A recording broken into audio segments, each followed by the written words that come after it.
السلام عليكم ورحمة الله وبركاته. وياكم أختكم أم هيثم من قناة مطبخ الحبايب. شكرا أعزائي المتابعين خواتي العزيزات. فيديو اليوم طريقة عمل نوع من أنواع السلطة بناء على طلب المتابعات، وإن شاء الله جانا شهر رمضان المبارك وكنا راح نستفاد من هاي السلطات. سلطة جدا مفيدة ومغذية، وهي متبل الشوندر وحمص بالشمندر. راح أسوي نوعين من السلطات. والشوندر لازم احنا نهتم أكلة جدا راقية وطيبة وما تحتوي من الفيتامينات وفوائد، وطبق مغذي جدا خصوصا للفطور وأيام شهر رمضان بالسحور، وتعتبر نوع من أنواع المقبلات المهمة والضرورية جدا. نشوف المكونات اللي راح نستعمل بها متبل الشوندر.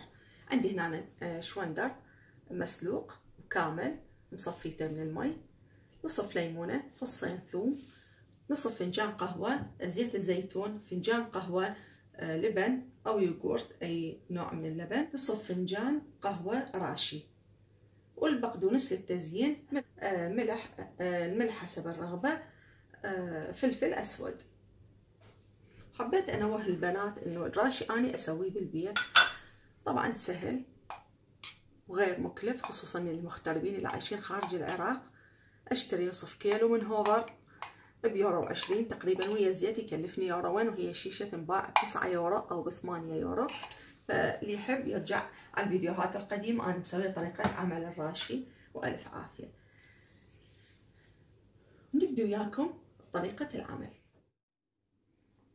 نبدأ بسم الله. راح نضيف الشوندر، قطعته تقطيع ناعم،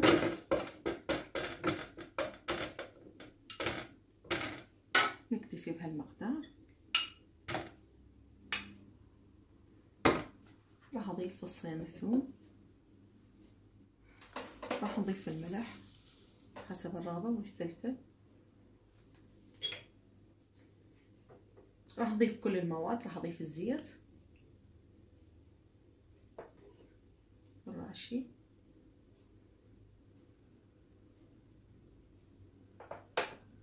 واللبن،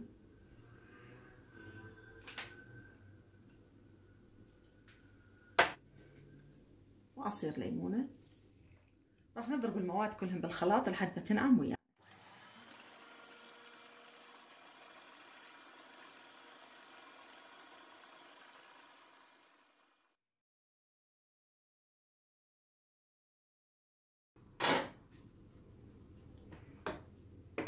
هالشكل نعمت ويانا.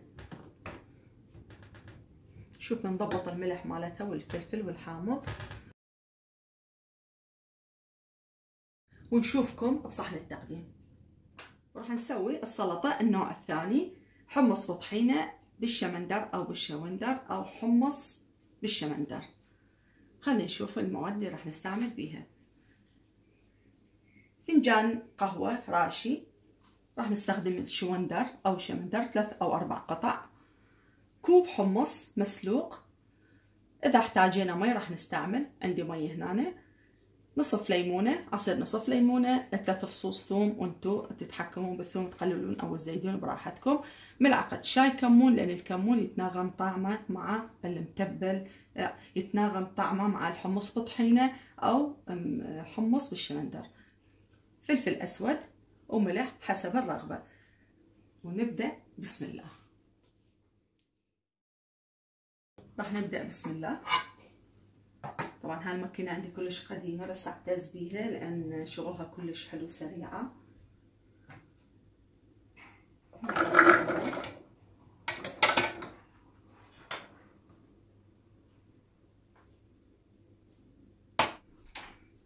قطعتين شوندر، 3 قطع،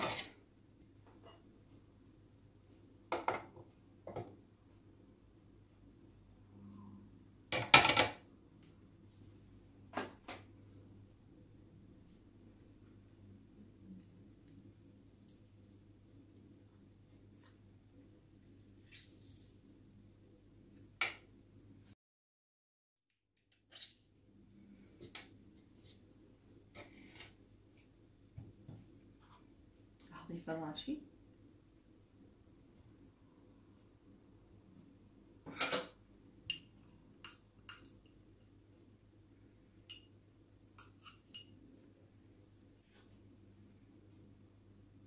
الأسود، الملح حسب الرغبة.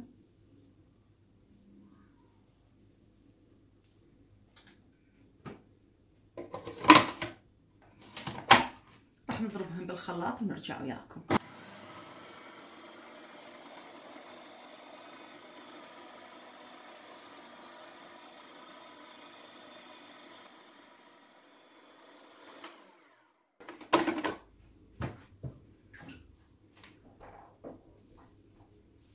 خليناها تنخلط لحد ما تصير ناعمة ويانا بهالشكل.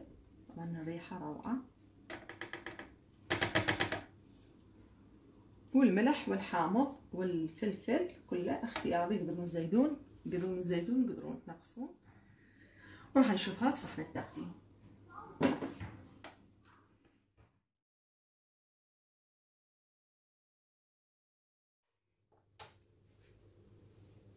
وهذا شكل طبقنا النهائي. طبعا سلطة جدا رائعة، انصحكم كلكم تجربوها، ما تحتوي من الفيتامينات والفوائد الثمينة، بس احنا ما نعرف قيمة الشمندر او الشوندر.